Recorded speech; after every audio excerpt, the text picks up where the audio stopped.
Well, a very good afternoon to you, ladies and gentlemen. A warm welcome to you on a great day here at the Royal Sydney Easter Show. My name's Leigh Radford. I'm the National Editor for ABC Rural, and I head up a team of reporters who are in the business of talking about things related to primary industry in particular, but more broadly across regional Australia. And I've had the privilege of working in some capacity within that unit for the last 25 years. So it's a real thrill to be here today, and I think you're in for probably, I hope, the best hour of your day today. This is likely to be a really interesting discussion. We're going to talk about the potential for Australia to become the food bowl of Asia. And we have two terrific speakers to hear from this afternoon who I will introduce to you shortly, and also three important guest panellists who are also going to interact with our guest speakers and ask questions of them, make comments on the things that they have to say.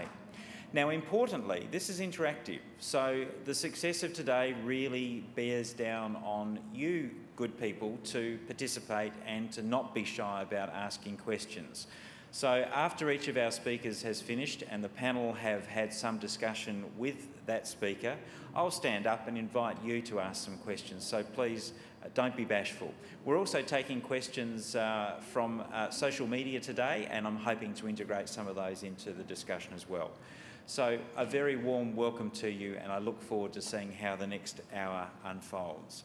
But to get things underway, to introduce our hot topic today, I'd like to introduce to you Jeff Bell, who's the Chairman of the Agricultural Development Committee with the RAS. Give a warm welcome to Jeff Bell.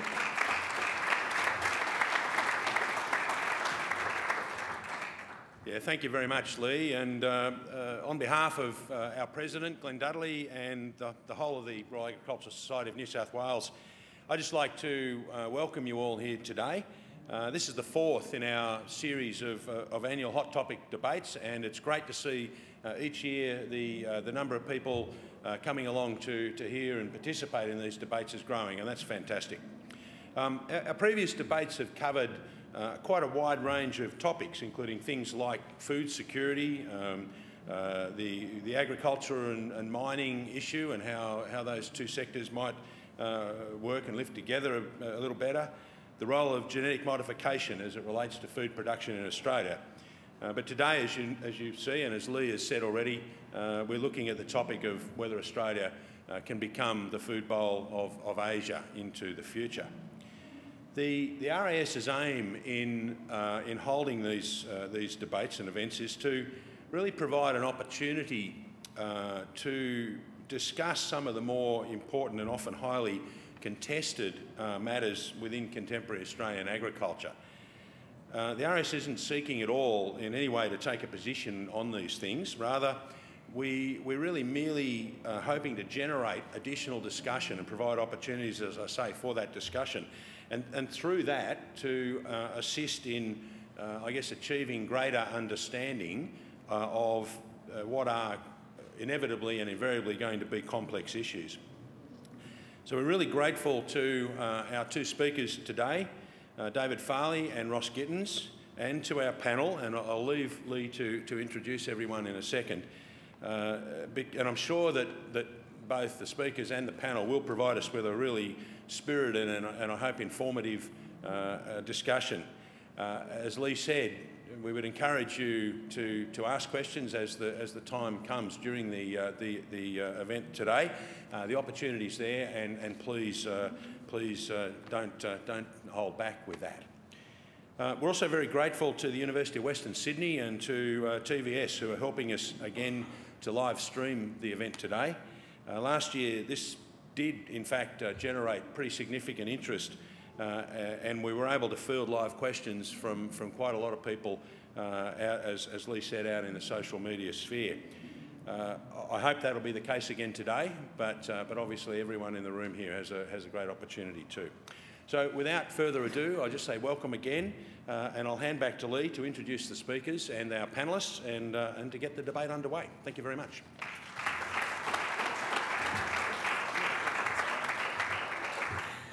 Thank you very much for that, Jeff. Now, to introduce our speakers, I really don't feel like I need to do this because they are individuals that I'm sure you feel like you know, but I'm going to go through the process and formally do that and introduce our panel members as well.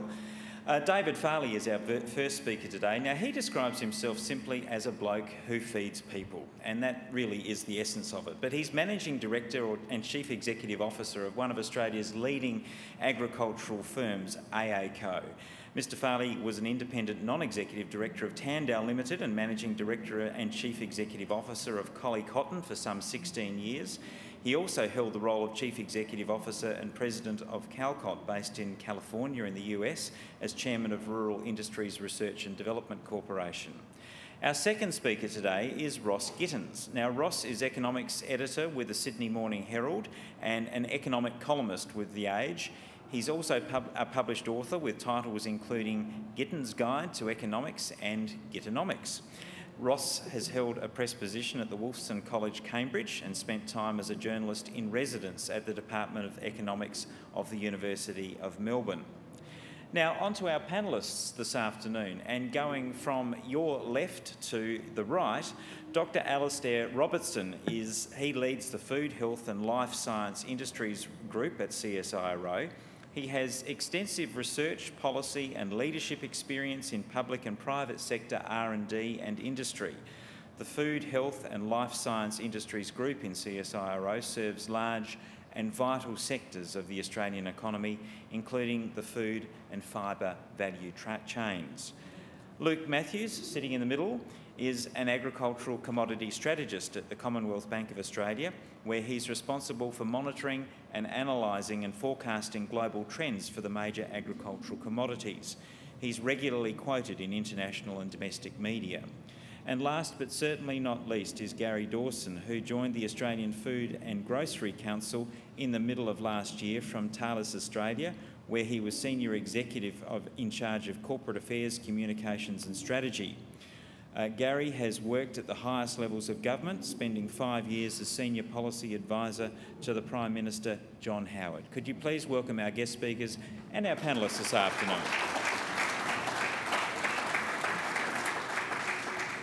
So to get our hot topic off to a hot start today, please welcome David Farley. Welcome, David. Thank you.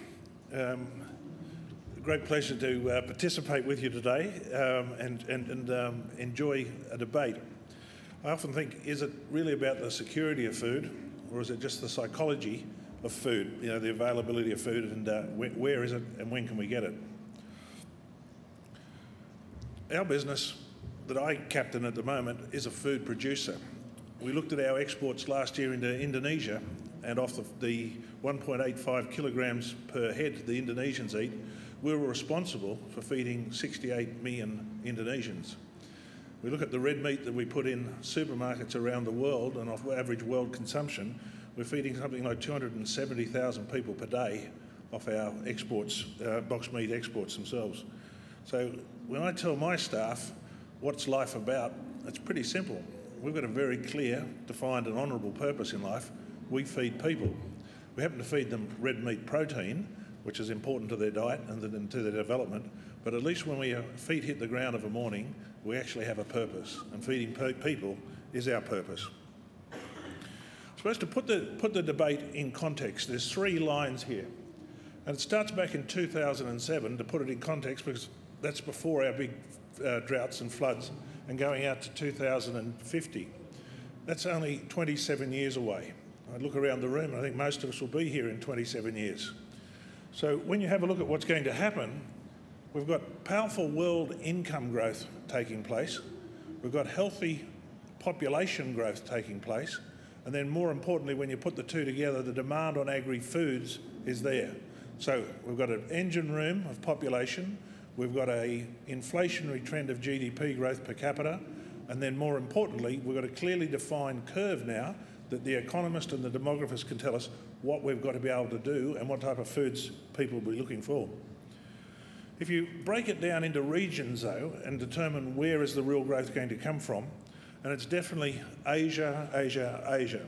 But the rest of the world will power on, China itself, India, and then ultimately the rest of Asia, in other words, the Asian region itself, which is so important to us. It's not just important to us for food, it's so important to some Australians for holidaying and where they want to go on holiday. But more importantly, where is it important for Australia? In biosecurity is the biggest issue. Having that archipelago working and operating with our scientists, matching and balancing disease challenges that we get. So that's 27 years that we've actually got to transform ourselves or get our agricultural production into that point.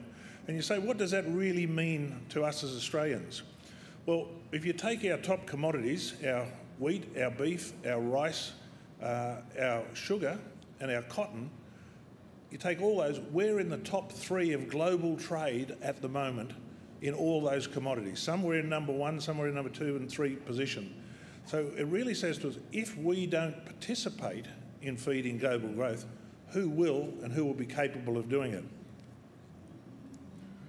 So breaking it down a little bit closer, you can have a look at what we expect with Asia, China, India and the rest of the world. And again, 27 years is the focus. But let's bring it back to those numbers now and have a look, what about Australia? Where is our production today and where's our production got to move to? And if you look at the beef sector itself, around $7.8 billion there at the moment, and we're going to run it up to 14.3. We'll see the wheat curve will change itself because of the demand of the red meat proteins in the north, the dairy products, and then ultimately the sheep and the fruits. But with the recent change in initiatives in China itself, under the new administration, under the new 10-year plan, where they're planning on dropping fibre production, cotton in particular, out of the eastern provinces of China through Shandong and Hubei, what that's going to do to Australia's opportunity to meet that demand that will come there itself. And that's actually in progress today. It's part of their 10-year plan is to back out.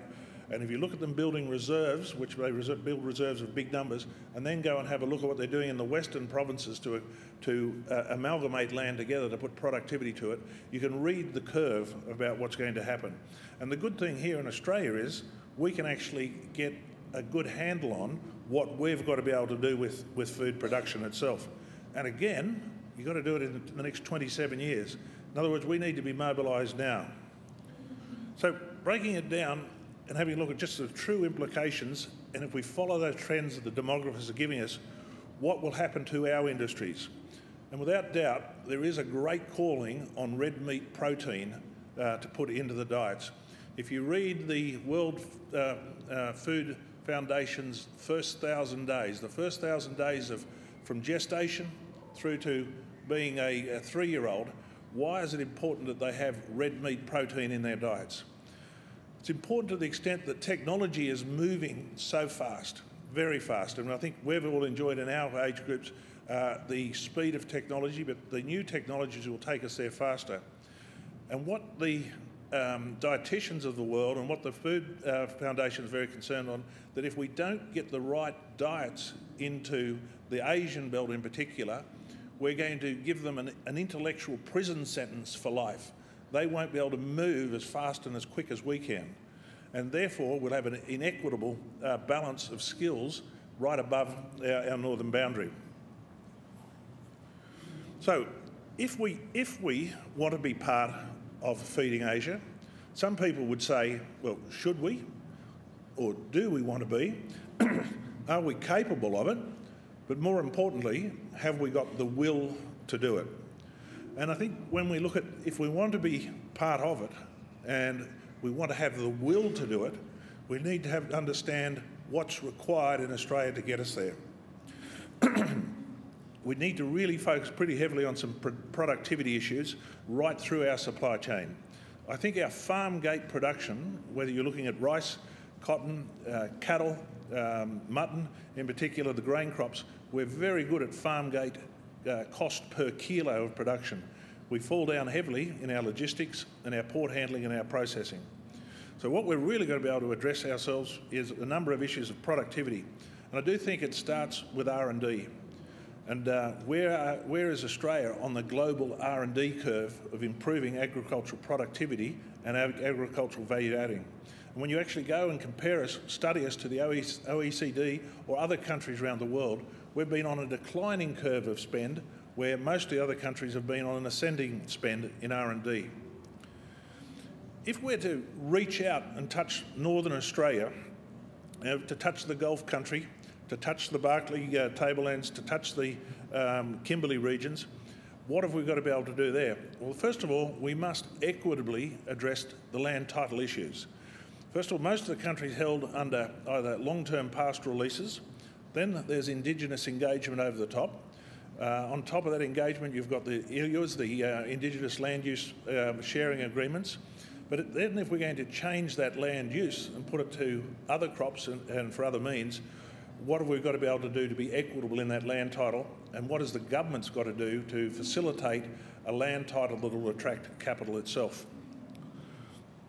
Then on top of that, it's not a matter of getting product out, it's a matter of getting product in at the same time. And to grow big crops takes big inputs, especially with fertilisers and the other associated inputs that are around them. But generally it's all complementary, because wherever we're farming, we seem to be mining or drilling and taking product back out of the ground. I do think another important part of it is that we establish an effective natural disaster scheme in Australia. We seem to fall in and out of the seasonalities of Australia. It's either boom or bust, it's a dust storm or a rainstorm, one or the other. And we as a country haven't been able to work out how to put effective natural disaster insurance around agriculture. The Americans do it, and they do it very well. The Europeans have been doing it and doing it very well. And if you walk into Korea and Japan, they have been able to effectively put risk management around natural disaster events and keep agriculture in production, instead of having to fall down to the bottom, crawl along, turn ourselves into beggars, try and get interest rate relief, and then try and recover. These other nations of the world have got quick, responsive tools that allow commerce to go back into agriculture very quickly. We definitely need to have commercial initiatives across the top of the products that we're producing. When I say those commercial initiatives, we need to be able to put commerce in areas. We need to be able to have the facilitator that says, if we want to have a large grain crop or a large cotton crop or a large calf crop in the north of Australia, what do we do to touch the international thematic of food, that thematic that I showed you up there earlier? Therefore, we need value adding. We need slaughterhouses. We're going to need some form of grain accumulation. If it's cotton, we need ginning. And if we need that, then we need to have roads, bridges, rail, and port facilities to reach out and touch the world with it all. I do think another important area for us is, especially as Australians, and to be effective, we need a good, healthy food value-adding business. We've had a great generosity in Australia to meet global natural disasters, and we meet global natural disasters by giving dollars, putting dollars in accounts and passing it through. And unfortunately, people that are hungry and short of food can't eat dollars. You need to be able to mobilise food. And one thing that my 8 years of experience in America taught me, watching the American programs work, where they had a revolving food program running all the time. It was supporting the schools, it was supporting military, it was supporting the prison systems, and it all worked on a 3-year rotation. But when a country had a disaster, they didn't send money, they mobilised food, real food, in bags, in boxes and in tins. And whether it was dehydrated beef, whether it was milled rice, whether it was processed biscuits or canned beans, and it was all delivered with donation from the USA. And it had a great impact on the people of those countries because they actually ate it. And I can tell you they can't eat the dollars that we send, and more importantly, when the dollars finally do get to them, they're usually tainted with corruption, and it's so small it's an entree serving.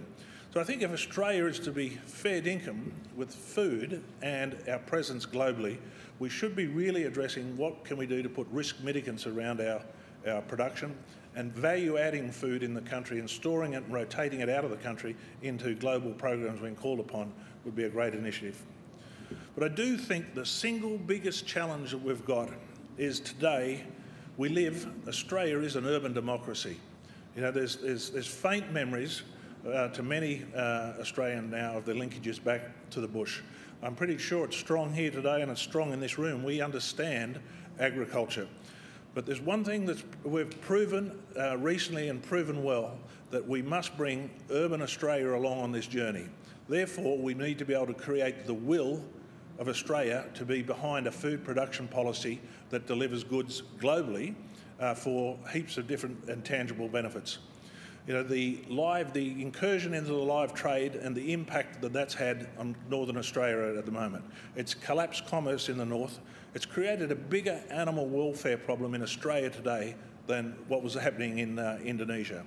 We look at the Majerus, we've got renamed the Abel Tasman, who came down, filled out forms and was about to go fishing, and now, after spending millions of dollars, is being reversed back out of the country and sent away. I do think it is incredibly important that if we want to progress forward, we must get the education of food, how food is produced, why food is important, and more importantly, what food plays in the bigger position of Australia. Because a good, healthy food production base will give us biosecurity. Biosecurity across the north will keep pandemic diseases out. It'll do simple things like when the grey nomads start trundling across the Tanami Desert, they don't want their dog bitten or in a blue with a rabid animal from the north. We don't want to get any incursion in. We need a relationship with the 260 odd billion Indonesians living on our northern borders so that they don't become envious and want our food themselves. We should be able to feed them. If I reflect back on these programs and you look around the world, and there's three programs that stick in my mind clearly that we could be modelling ourselves off. You know, some of the economists would say it was a waste of time and a waste of money, but three programs in particular that put stability back in society. If we go back and look at the GAP, the General Agricultural Policy of Europe, what was it about? It was about putting stability in the supply of food into Europe. Yes, we did end up with wine lakes and we ended up with butter mountains and silos full, but that was just a matter of balancing the system out. But in that entire period of time, there has not been social disruption over food. If you go back and look at the Green Revolution in India that filtered itself through to Pakistan and Bangladesh, what could they do about improving rice production and getting it more productive with plant genetics of the day and with fertiliser techniques? And if it wasn't for that Green Revolution, you know, it would have been a human travesty of all proportions throughout the Indian subcontinent. But the more interesting one is America. In 1911 to 1912, they established the Farm Bill Act of America. And it's grown and moved and iterated itself into different mannerisms, or even right up until today. But it has been and positioned America as the supplier, the last resort supplier of food to the world. It underwrote America quite comfortably in its own food, but put it itself in a position to trade food and make sure that food security could be delivered very, very quickly. And as that program grew, the environmental agencies sit inside that program. The food, prison, military programs fit inside of it. Food aid programs sit inside of it. And now, of course, with food genetics and the clean energy, or the energy revolution, it's part of that program as well. And it's got itself to a point now where it's a very, very cheap program to run in America because of where the support price system sits to where commodity prices are today. So I think the real thing is, can we? I think we're capable. I move across the north of Australia and look at our production, our soil types, the availability of water, the climate, and I compare it whether I'm in the African Franco zone in Benin or Burkina Faso, whether I'm up around the Aral Sea and Uzbekistan, or whether I'm in Western China in Gittins or in Benihar province in Brazil. There's a lot of similarities. We've got the resources to participate in the Asian food bowl. Should we? Well, that's an interesting question. I think if we ask it to agricultural and pastoralists, we're all pretty gung-ho and say, yes, we're capable, we're willing and we can do it. But we really need to ask our urban democracy, should we be part of it? And then if they agree and we can convince them, we've got to make sure that we can put the will inside of it. And the nation needs to have the will to go with agriculture to be able to feed other countries and preserve some of the natural securities we've got. So therefore, what we've got to do, if we've got The desire and the will to do it is to be able to bring agriculture and agricultural policy, resource management policy, to the front end of the argument. It needs to be in the pre-election commitments of this coming election, but more importantly, it needs to be executed on in the first 100 days of the new government's regime. Agriculture is not a mid-term policy issue. It's too sensitive. But if we can encourage and bring a nation along with us, I think, one, yes, can we participate? Can we do it? Yes. Are we capable of doing it? Yes. Can we get it structured properly? Well, I think that's where we need to go and address programs of the past and put together a relationship of China or Asia as a whole, a capital resource that can be come down here and feed ourselves into our production abilities. So, ladies and gentlemen, I will conclude there. I think that's my 7 minutes. Thank you.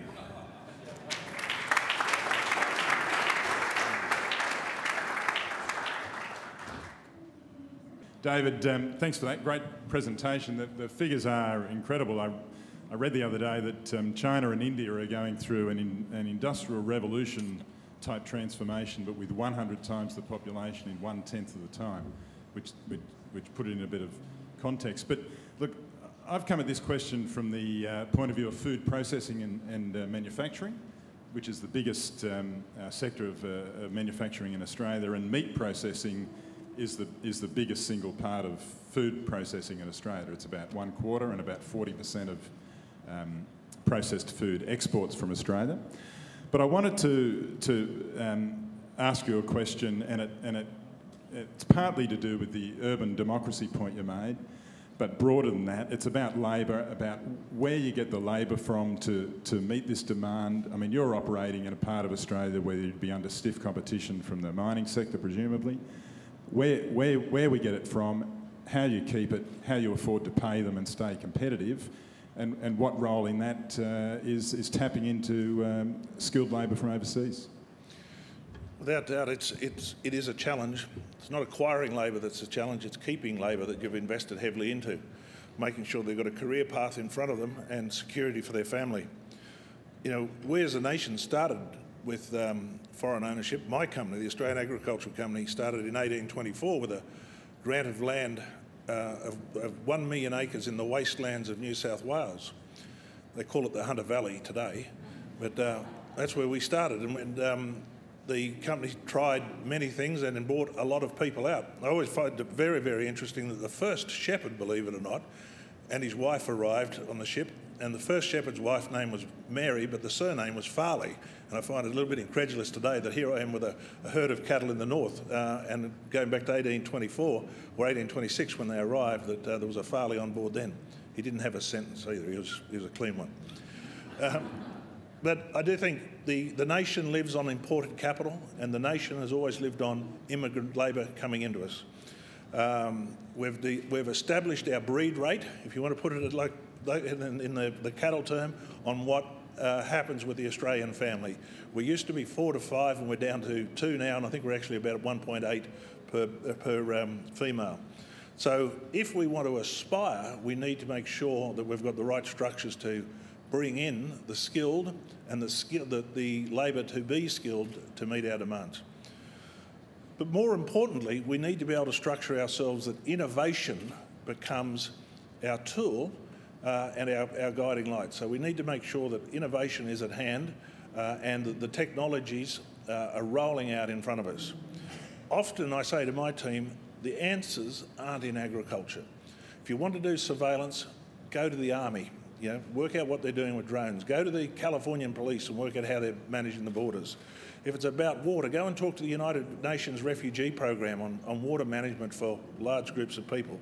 And if you really want to find out something difficult, get involved in the lunar programs that are happening on Mars at the moment. Because what we've got to be able to do is work smarter and more efficiently in a higher cost structure than anyone else in the world. And I have no problem about paying the wage. I've got no problem about paying the reward of bonus and incentive, as long as we can keep our productivity cost per kilogram under control. So people will be a challenge, making sure that we've got curious people, making sure that we've got incentive, making sure that we've got a career in an industry that can put stability and secure them and their families to the future. David, just to reiterate Gary's points, excellent presentation, but if I can just ask a question and make a few comments. Reading between the lines, it appears as though you're more talking about on how Australia takes advantage of the opportunities that Asia presents, if I'm correct, rather than feeding Asia in itself. Because after all, you highlighted in your presentation that Australia's opportunity is to lift wheat production by, or double wheat production over the next 20 or 30 years. But the reality is, if we do that, we're still only going to satisfy China and India's demand for about 100 days, given their current demand profile.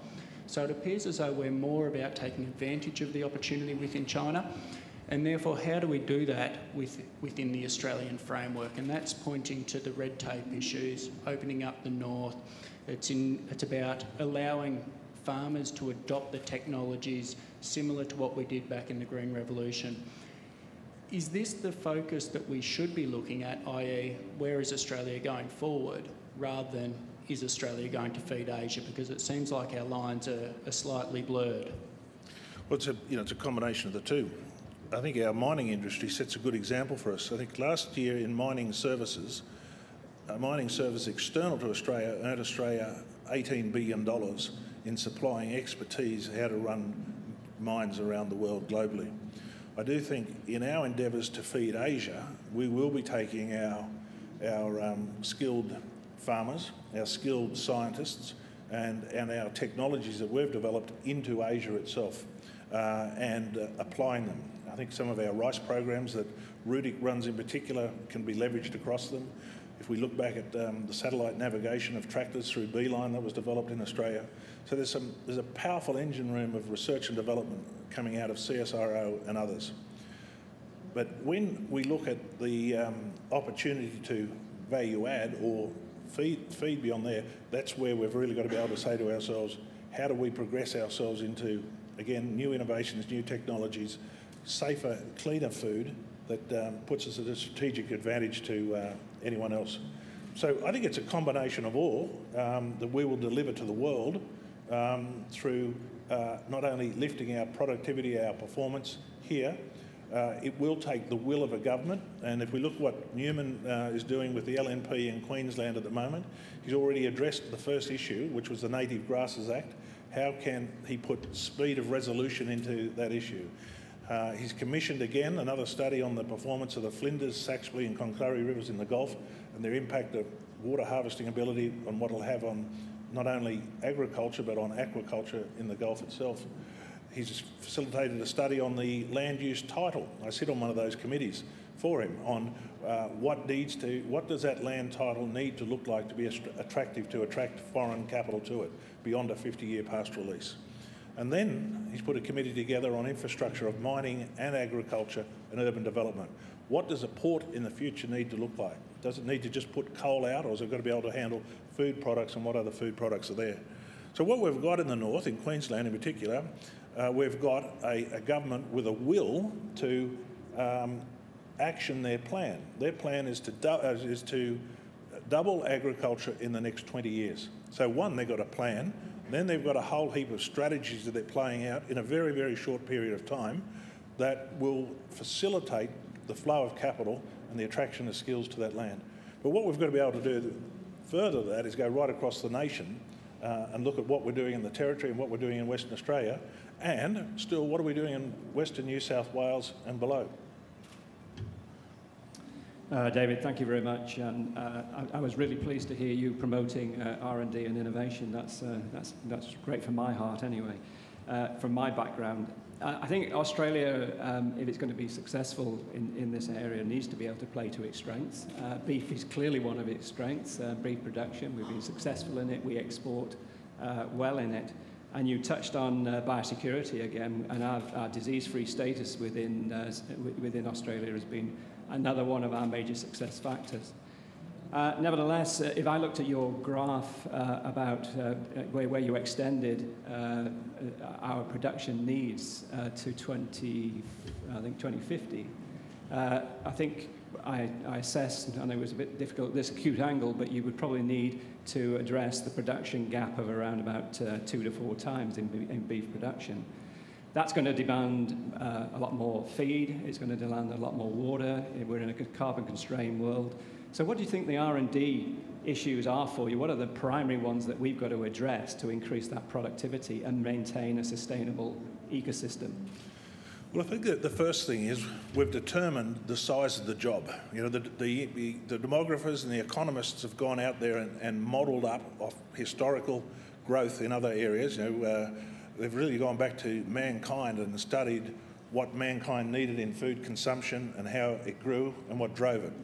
So what we've been able to do, and I was able to demonstrate here today, is here is the job in front of us, and if Australia wants to hold its position in those top 5 commodities of being in the top 3, here's what we've got to do. So we actually understand the target.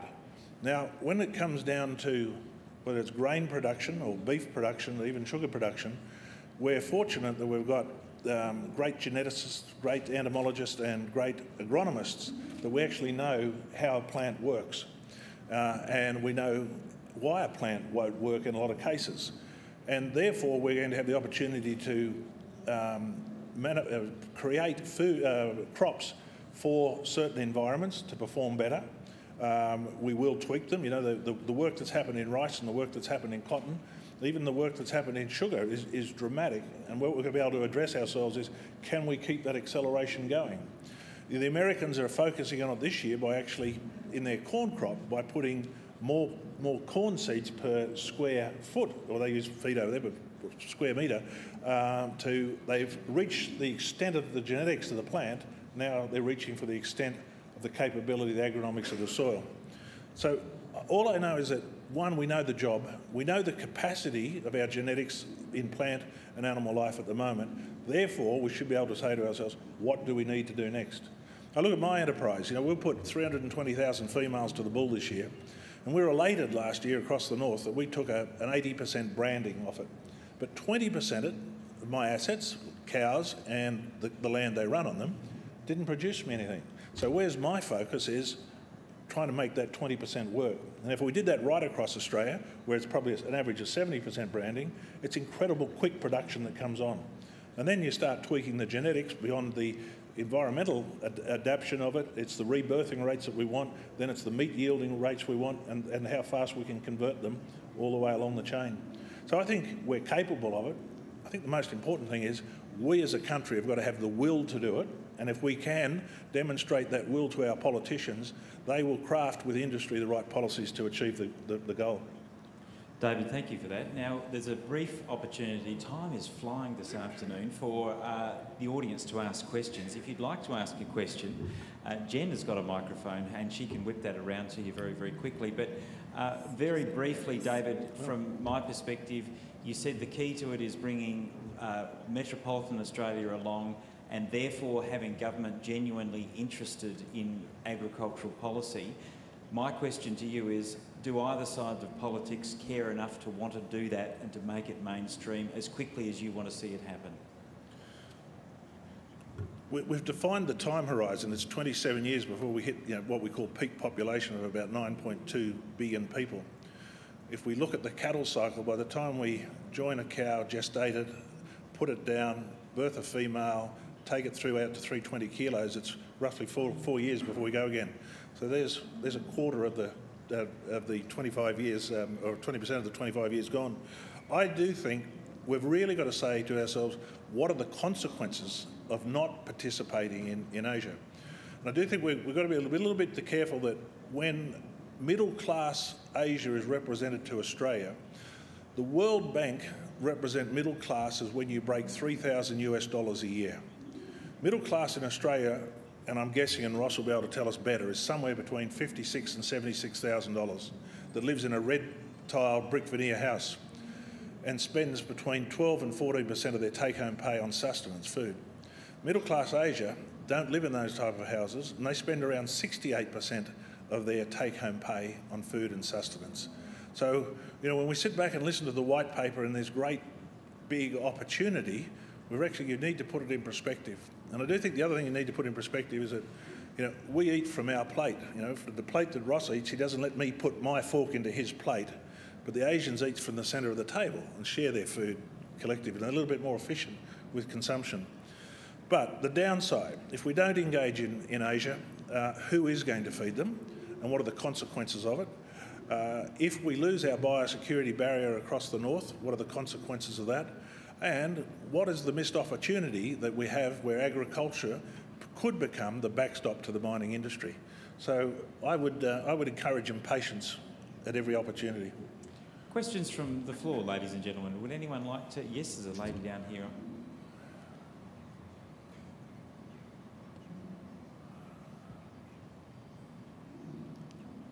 Hi. My question relates to demand. Both domestically and within the affluent Asian populations, you're seeing an increased demand for organic, natural, traceable foods. This doesn't necessarily work together with increasing productivity. Productivity often decreases when you're looking at these types of food. How do you see this increased demand for this sort of product working in tandem with the increased demand for a bulk commodity? It's an interesting question, that, and I find it more interesting to the fact that I used to always think that we lived in a food adequate society, but I've come to the conclusion we live in an opulent food society. We've got choice and we demand choice. We demand knowing where the product comes from. We are demanding on where it was grown, who looked after it, what animal husbandry was around it. You know, how was it presented to market under what conditions? So we can afford it. I think that's great. I do think that with growing affluence, the desire to have more knowledge and more confidence behind your food will create price premiums and price differentials. And it's a good marketplace to be in. But the reality of food is people will be happy to get it. They won't be worried about choice. Now, one thing Australia can deliver is one of the highest food delivery standards to the world. Do we ensure we get the maximum value out of it? That could be debatable because it gets commoditised pretty quickly. But if you look at our red meat supply chain, it's impeccable. If you look at our food security around our grain handling facilities and how we monitor pesticide residuals, the whole lot, it is one of the highest standards in the world. And I do think once the consumer of the world becomes aware and sees our brand on product, it will give them confidence to focus their buying demand back into ourselves. We can squeeze one more question at this point before we move on. Is there anyone else? Yes, sir.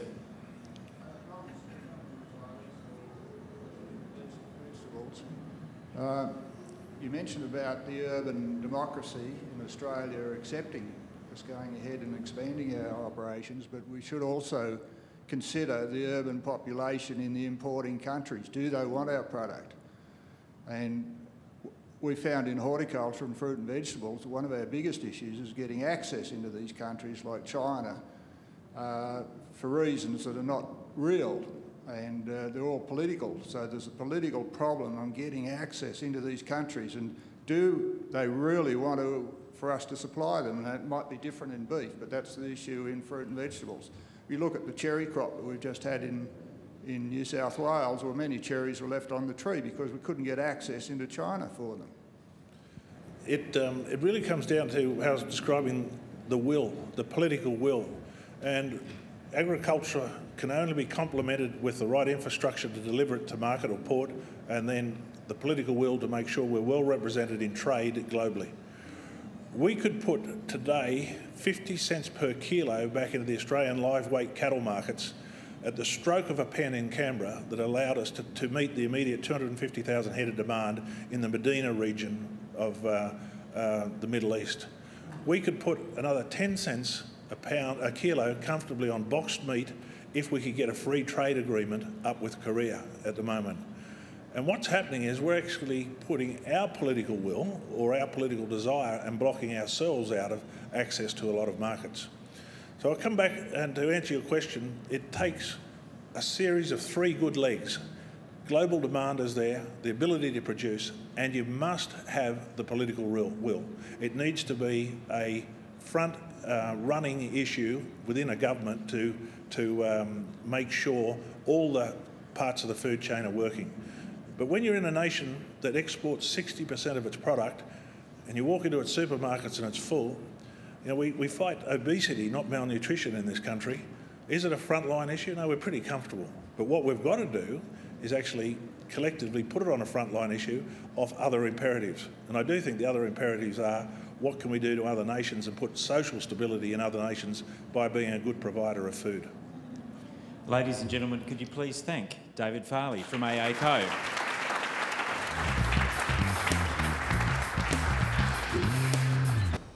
Straight on to our next guest speaker this afternoon, and that is Ross Gittins, of course, who is the economics editor for the Sydney Morning Herald. Please welcome Ross.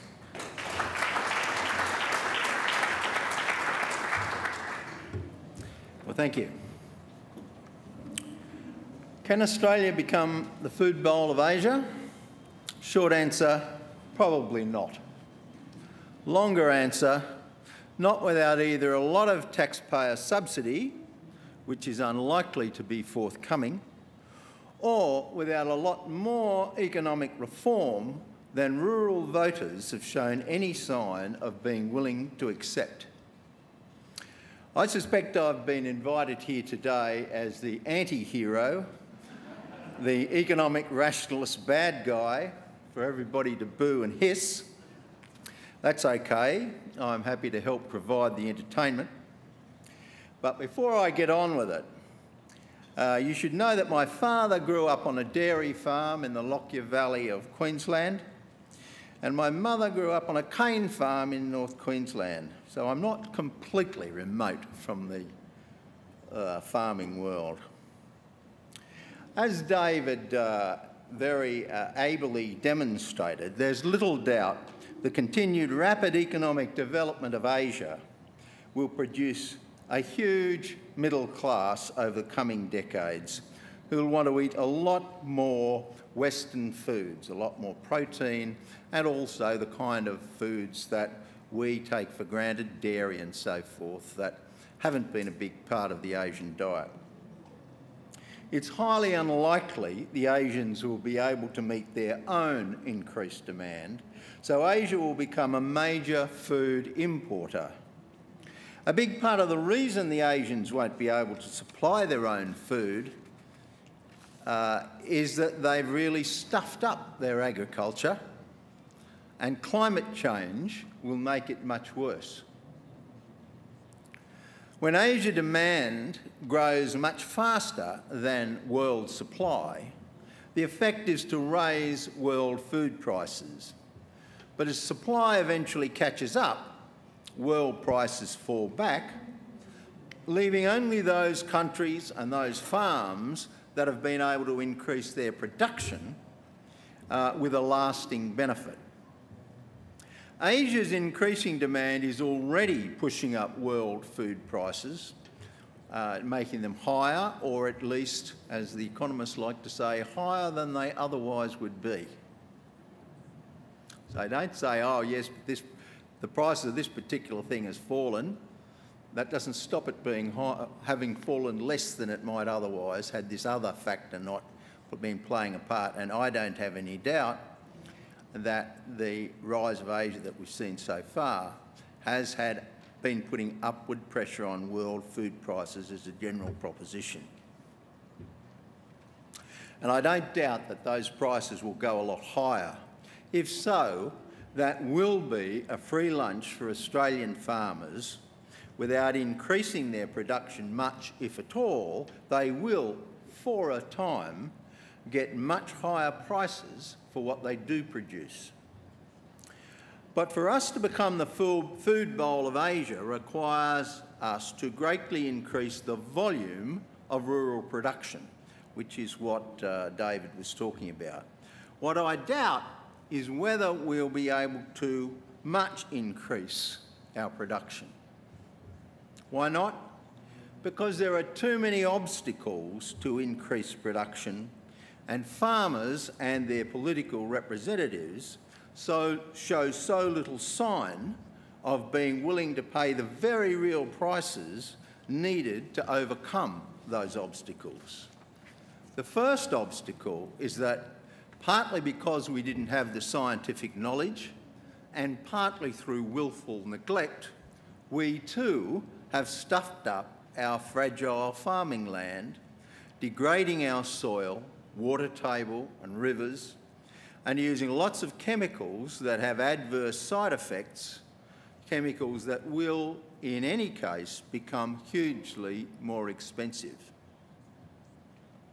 We need a lot more water pricing than we've already had, and other economic reforms to get on top of these obstacles to higher production.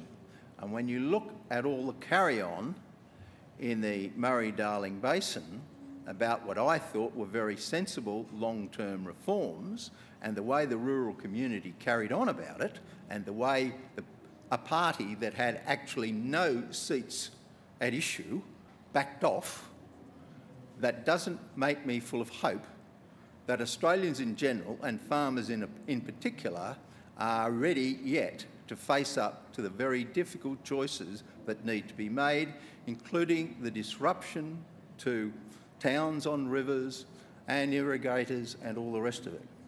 The next big obstacle is that climate change will make farming conditions much worse, shifting the rain north and increasing the frequency and severity of extreme weather events such as droughts, cyclones and floods. So far, however, farmers and the National Party have found it easier to deny the existence of climate change and hope it goes away. The final obstacle to greater increased farm production is the sector's very weak productivity performance over several decades. And I'm not just talking about the fact that productivity goes down, obviously, when you have a big drought. That we can allow for, although, as I say, we'll be having a lot more droughts. Would take away the droughts and you still got a declining performance of productivity improvement. Productivity has been improving, but at a slower rate. Increasing productivity involves a lot of changes many farmers won't like. Greater investment in on-farm innovation and automation involving application of much more equity capital by big companies and Chinese investors. You cannot believe that we're going to become the food bowl of Asia and also say you don't want any foreigners owning the farm. Those two propositions do not go together. This in turn involves more farm consolidation and more agribusiness, but fewer family farms and farm employment. The idea that one of the main purposes we have, that we persist with agriculture, is to preserve the farming lifestyle where farms transfer down the generations. That's an idea that doesn't fit with hugely increasing the productivity and the production of Australia's farm sector. Those two ideas don't sit together easily. So one of the things, when you say, okay, let's make Australia the food bowl of Asia, what you're implying is, let's make it a lot harder for family farms. The continued provision of drought relief serves to perpetuate the existence of small, inefficient and badly managed farms. I think most of you have been around long enough to know that a district can be hit by a drought and some farmers handle it well and others don't. There is what economists would call a moral hazard associated with indiscriminate drought relief. Government should be promoting productivity by investing in agricultural research and development. There is a very sound economic argument in favour of public subsidy of research and development through outfits like the CSIRO. One of the problems, one of the reasons why our productivity hasn't been growing as strongly is that over quite some years now, less public subsidy has been put into outfits like Cyro. But what's been happening is that whereas government should be promoting productivity by investing in agricultural research and development, instead they're wasting money, wasting taxpayers' money on the eternal pipe dream of northern development, from the Ord River scheme to the Alice Springs to Darwin Railway. All of us dream of a free lunch. You wouldn't be human if you didn't fancy the idea of a free lunch.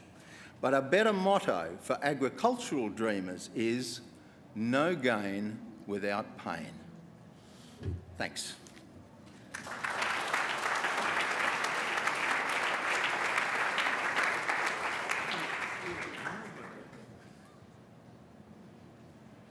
Ross, thank you very, very much. I'm surprised David sat so quietly at the end there.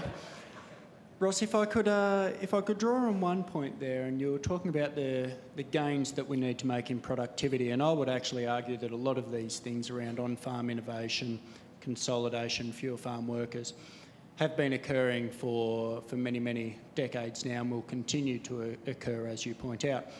But to pick up on the point around where governments can assist, you indicated quite rightly that greater allocation of funds should be going towards the CSIRO and other public research and development organisations. But also, what do you think is the opportunity and the responsibility for governments to provide a very conducive business environment to allow the technologies, the proven technologies that exist today in other parts of the world, to be utilised within Australia? Where do you see governments playing a greater role in that?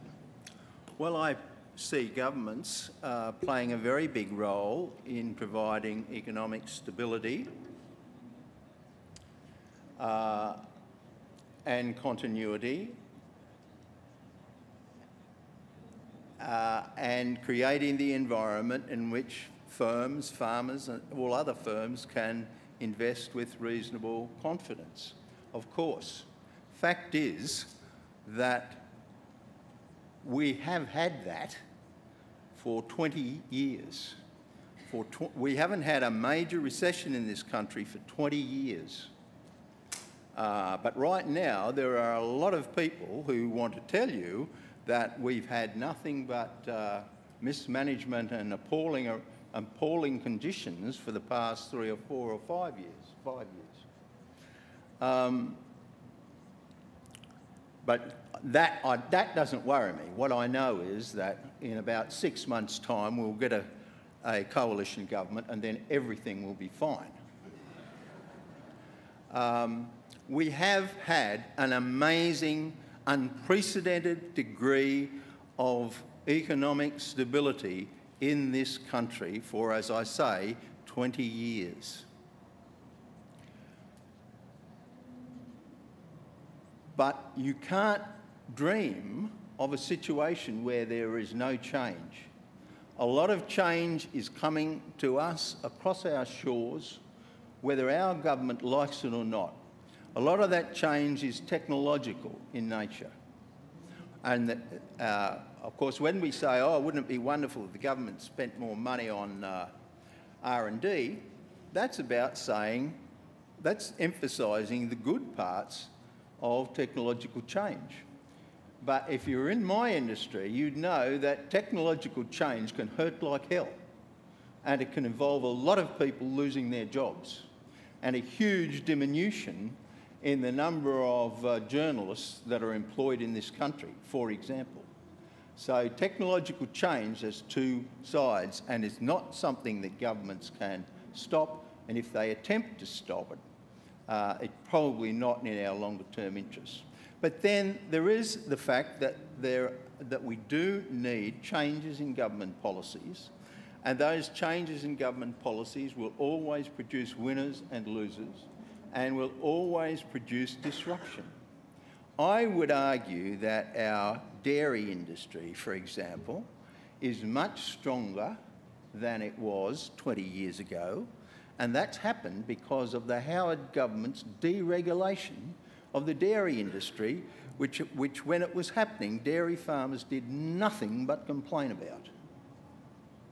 So this is tough stuff. If you want to be much better in the future, that very often involves undergoing an immediate period of pain, just as ensuring that we can go on having irrigation in the Murray-Darling Basin for the next century may well involve closing down a lot of rural towns on the Murray in the short term. And whenever we're prepared to say, oh no, you can't do anything that might threaten my town, we're saying, let's put the status quo ahead of this wonderful future that we dream of. Ross, thank you very much. There's much that I certainly wouldn't disagree with you on in your presentation.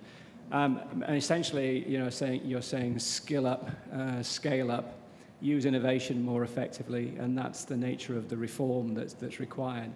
And I guess I agree that that's been happening over time. I think it needs to accelerate if we're going to meet the objectives of today's debate.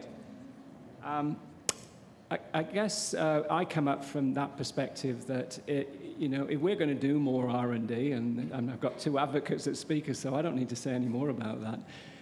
But in fact, if we've got more R&D, but it actually doesn't go anywhere, then it serves nobody well.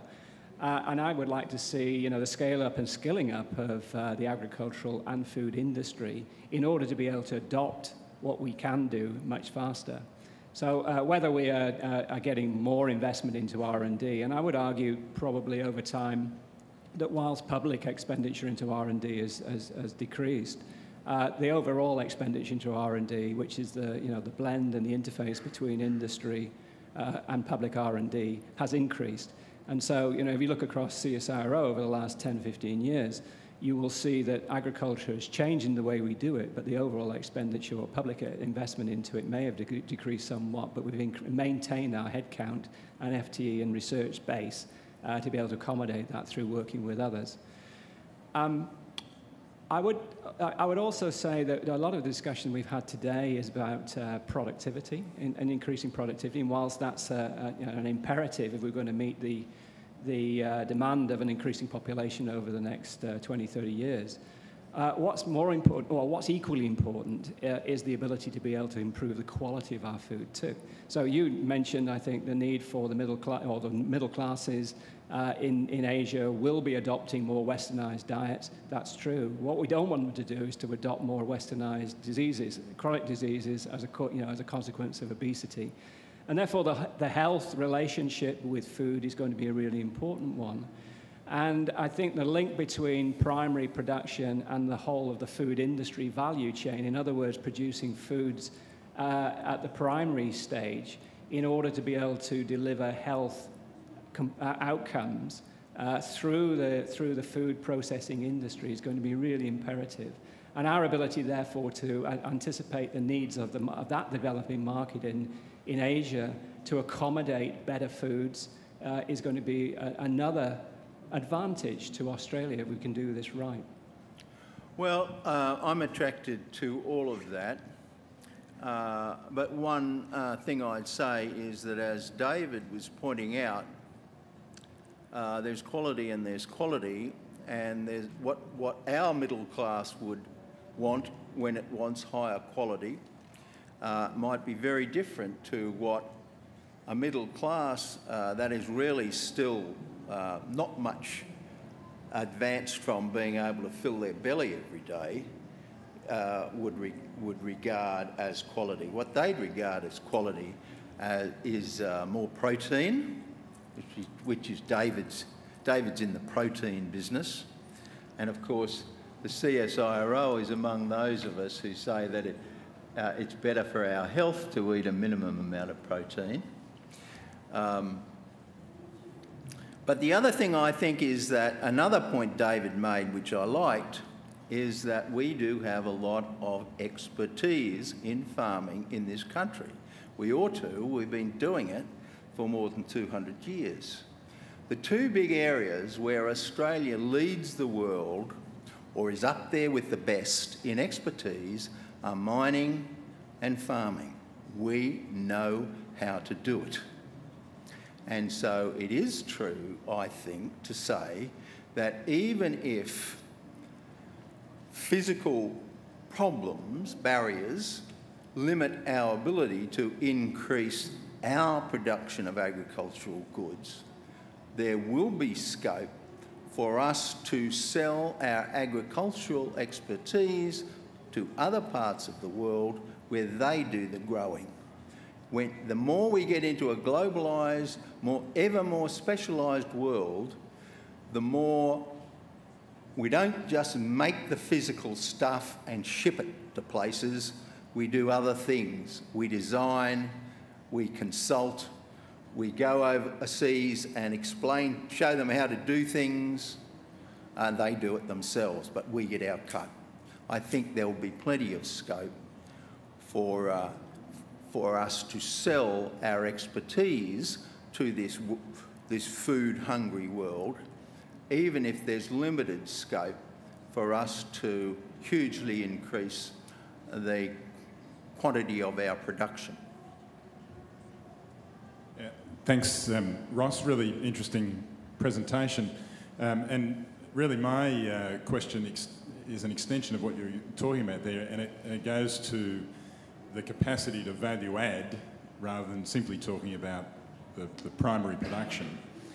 And, you know, we've had a bit of discussion today about protein, and Alistair's mentioned health aspects, so I thought I'd balance out the conversation by raising chocolate and well, confectionery more broadly, because it is actually a growing, rapidly growing part of food processing in Australia is sugar and confectionery. This is not widely reported. And in fact, last year accounted for something like a 30% increase in its value add within that food manufacturing space. So you've got to think, well, why is that? We don't produce cocoa in Australia, which is the key ingredient of chocolate. We do produce, you know, milk and sugar, obviously. But the big confectionery companies, you know, Cadbury, Nestle, Mars, Ferrero, are all investing in Australia in their production capability. The Cadbury factory in Hobart's running 24 hours a day, to 12-hour shifts. And so I guess my question is, what about that element of the production? And they're investing. This is an oversimplification, but part of the reason they're investing is because of the growing Asian demand. Yep. And it's not just protein, it's discretionary foods, if I can put it that way. Yes, and it's fancy Western foods that if I was an Asian who finally got a couple of bucks in my pocket, I'd be watching a lot of Western television, and I'd be thinking I'd like a bit of that confectionery stuff too. Sure.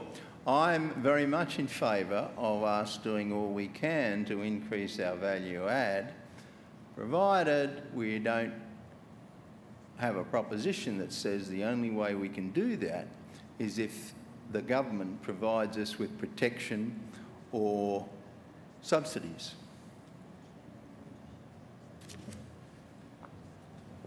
Now, thank you for that, Ross. We have got very little time, unfortunately. Time flies when you're having fun, doesn't it? And when you're having a very interesting conversation, it seems to go even faster. But a couple of questions from the audience, and that'll pretty much do us. A gentleman back there on the aisle seat. Jen, are you able to... Right next to you, yes, thank you. Thank you. Thank you, Ross Gittins. I wanted to compare the two speeches, and I really thought Ross gave us a wonderful view of agriculture in 1985, and I want to thank you for that. It was a very sort of last century view of what we do and how we do it. You know, you think that our soils are now degraded, but land care and minimum till and rotational grazing, and we've just moved on so far from that. It was sort of a bit embarrassing to hear you say it again. But you talked about soil, you talked about water, you talked about pesticides, you talked about the Murray-Darling. It was a really classic case of not really understanding the issues and what's happening out there in rural Australia and how far it's moved forward since those views were so well formed by the urban community. And David made the point that, you know, we need to find the political will, and part of the political will is about understanding, isn't it? It's about having some understanding of where the future is in rural Australia and where the opportunities are. So I was really struck when you said that intergenerational transfers of family farms is a bad thing, but there's very little evidence that corporate investors, particularly foreign corporate investors, have been at all successful in Australia. And notwithstanding the AA company, there's some massive failures of corporate investment in agriculture, and it's a really interesting thing to understand why. And I don't think it's an economic thing, I think it's a social thing. I think family farms are adaptable, and they learn to adapt, and they learn to be instinctive, and they learn to move and change with the times. But that's not getting through to the electorate, that's not getting through to the community. The community doesn't really understand that we do have the capacity to meet this challenge in Asia. So I'm interested, do you think that we can convince the urban community that we can do this, or do you think that this old-fashioned view that you're holding is going to prevail?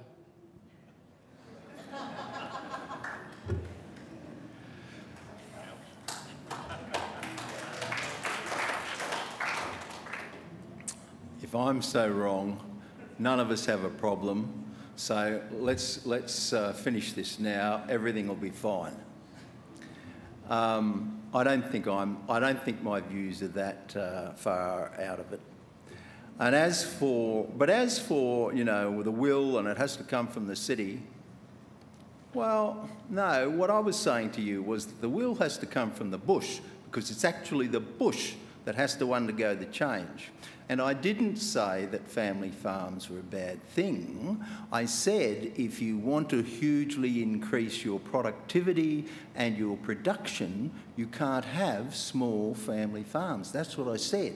Now, if you say to me, we'd prefer to stick with the family farms and not become the food bowl of Asia, I would say, fine. That sounds like a very sensible, humane choice to me. But what I'm saying is you can't have both. Gentleman on the far side. Yeah. Ross, probably following a somewhat similar theme about deluded perceptions. You commented that the dairy industry is in so much better shape, but in fact it's in the most parlous shape that I've experienced. And it's sitting on the precipice simply because of two factors. One is that physical capital's been eroded, and the second is that the human capital has been largely expended, and the evidence is there.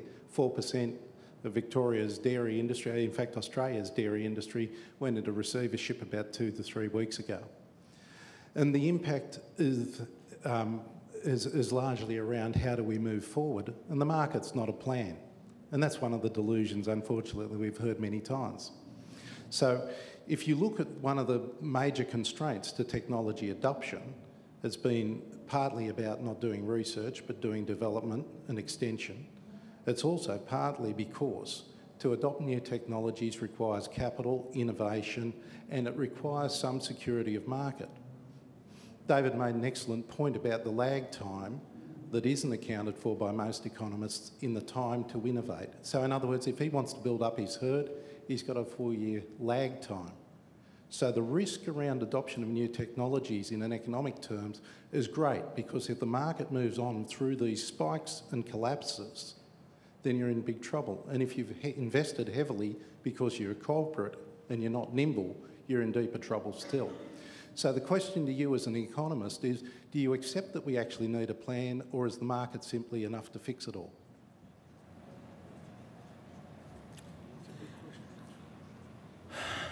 I accept that we need a plan. What I don't accept is a plan that says the taxpayer will fix it up for you guys.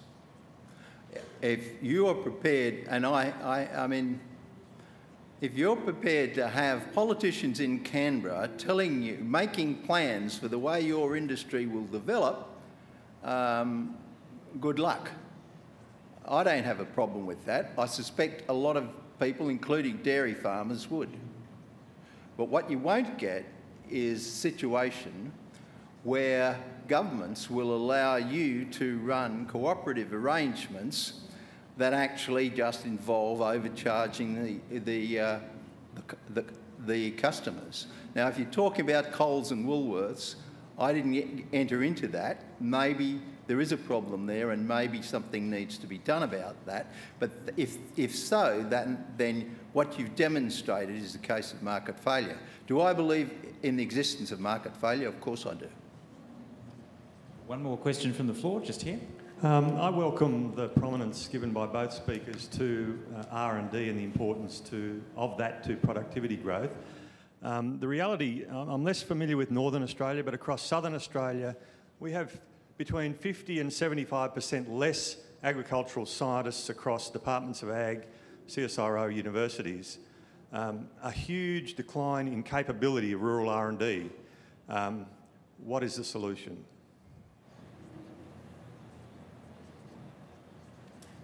Well, I gave you my solution, and that is don't encourage the government to waste money on the pipe dream of northern development.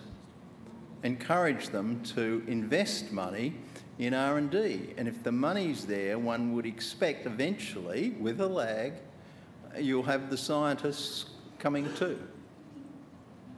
And David Farley is keen to get in on that as well. David? Thank you. We've got to be imaginative and we've got to be broad thinking. I shared with you the Green Revolution, the GAP program and the farm bills in America. This is not about Australian socialised money. We can reach out to the globe and to these countries that do have food security issues and use their capital, import their capital into our programs. And that's where I think you need to have the political will to say, if we can't use socialised funds to improve our R&D, what countries would be prepared to invest their socialised funds inside us? So therefore, the art of diplomacy, the art of trade negotiation and the art of good government will help underpin our geographic relationships in meeting the demands yet off other people's capital. Thank you, David, and thank you, Ross. Unfortunately, we are somewhat over time and I'm going to have to draw a line there, but I think you'd agree, ladies and gentlemen, it's been a very interesting discussion this afternoon. We have had two very different perspectives offered to us and some great insights also brought from our expert panel as well. Thank you for your questions and thank you to our guest speakers today, David Farley and Ross Gittins, and to our panel.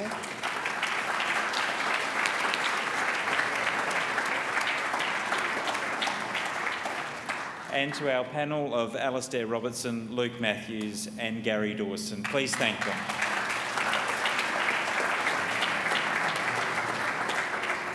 Ladies and gentlemen, thank you for your company this afternoon. It's been a fascinating hour and a bit, and I'd like to hand over to Jeff Bell to tie up proceedings. Jeff.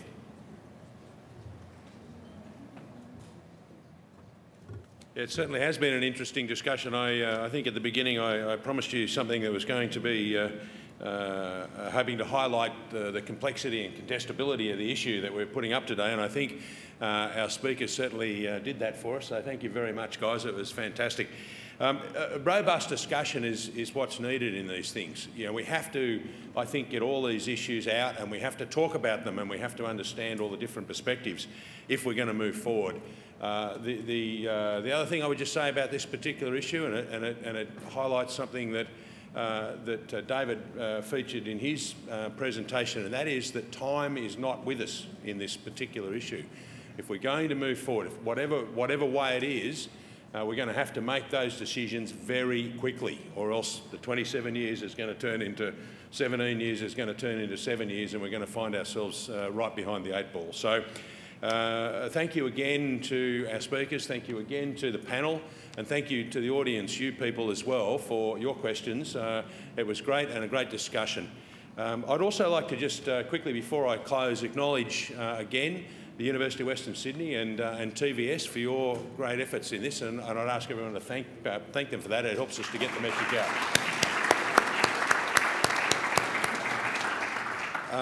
I'd also like to briefly say my heartfelt thanks to the staff of the RAS and George Davey and his people in particular, who have worked so hard to put this debate on and to keep developing this concept of having these debates each Easter show. So thank you, George, and thank you everyone who's been involved in that. It's fantastic. Thank you.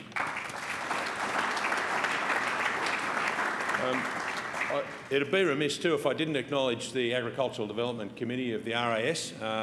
We have some dedicated people who sit on that committee, and we look at things like this hot topic debate, but also concentrate on the education area and on innovation and technology and on the future of agriculture as part of the RAS of New South Wales. So all the councillors from the Ag Development Committee, I know who are here today, thank you very much, to appreciate it. And finally, I'd just like to say thank you very much to Leigh Radford. You've been great in emceeing today's debate, and thank you very much for doing that. Greatly appreciated. Thank you.